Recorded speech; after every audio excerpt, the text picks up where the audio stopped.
विधानसभा चुनाव में कई दिग्गज नेता जो है अपनी किस्मत को आजमाइश कर रहे हैं और इसी बीच जो है एक डॉक्टर भी जो है पिछले 10 साल से दुमका में अपनी सेवा दे चुके हैं और इसी सेवा के बदौलत वो अपनी किस्मत जो है जरमुंडी विधानसभा से आजमाने की कोशिश कर रहे हैं। हमारे साथ वो डॉक्टर हैं, उनसे हम जानने की कोशिश करेंगे। आखिर आप ये बताइए कि इस पेशे से हटकर आखिर आप क्यों विधानसभा जाना चाहते हैं?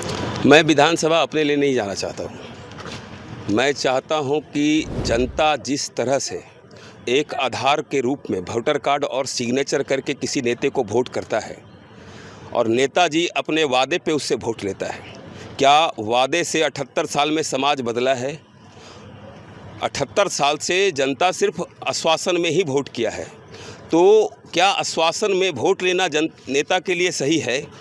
मैं उनके खिलाफ लड़ रहा हूँ कि जनता जिस तरह से प्रमाण दिखा के वोट कर रही है, तो नेताजी को भी प्रमाण दिखाना चाहिए। एक मुद्दा होना चाहिए लिखित में कि आप जिस जनता के लिए विधानसभा जा रहे हैं और विधानसभा में उनके लिए आप क्या आवाज़ उठाइएगा, कैसे आप अपने समाज का विकास करिएगा, वो मुद्दा आपके पास लिखित में होना चाहिए। और जनता को यह पता होना चाहिए कि जिस नेता को हम वोट कर रहे हैं ना, वो नेता हमारे लिए लिखित में आवाज़ उठाएगा विधानसभा में।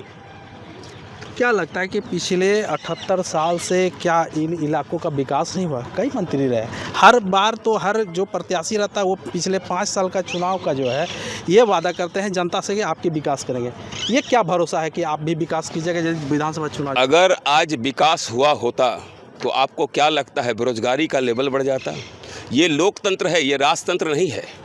राजतंत्र में राजा के हिसाब से नीति पारित होती थी। आज 78 साल में हमको बता दीजिए ना, जनता के हिसाब से कौन सा नीति पारित हुआ है? अगर जनता के हिसाब से नीति पारित होता तो लगता है कि तमिलनाडु और गुजरात खटने के लिए जरमुंडी विधानसभा का बच्चा जाता। क्यों जा रहा है तमिलनाडु, क्यों गुजरात जा रहा है खटने के लिए? इसका जिम्मेदारी कौन लेगा? क्या नेता सिर्फ रोड नाली बनाने के लिए बना है, सोलर लाइट लगाने के लिए बना है?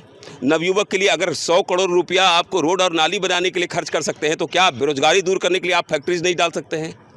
आज तक उस पर काम क्यों नहीं किए? आप जनता के हिसाब से नीति पारित क्यों नहीं करवाए? जनता बेरोजगार है आपके यहाँ, आप रोड बनाने में लगे हुए हैं, तो क्या इसको विकास बोलेंगे आप?